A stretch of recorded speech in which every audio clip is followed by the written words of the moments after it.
So last Saturday, my buddies and I decided to have a chill night in, which basically means eating way too much and pretending we're cultured.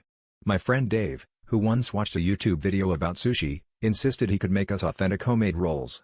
The rest of us were skeptical, but when he showed up with a suspiciously large bag from the pet store and a very determined look, we decided to let him cook, mostly for the entertainment.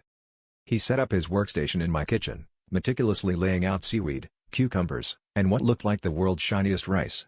I did a double take when I saw him rinsing it in a colander, but Dave just waved me off and said, "Trust the process, man."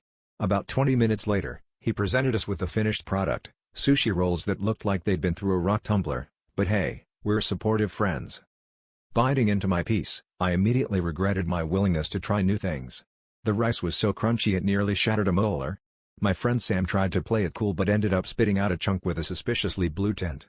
Dave, oblivious, just nodded and said, "That's the texture you want, it's very rustic." At this point, we were less concerned about culture and more about dental insurance.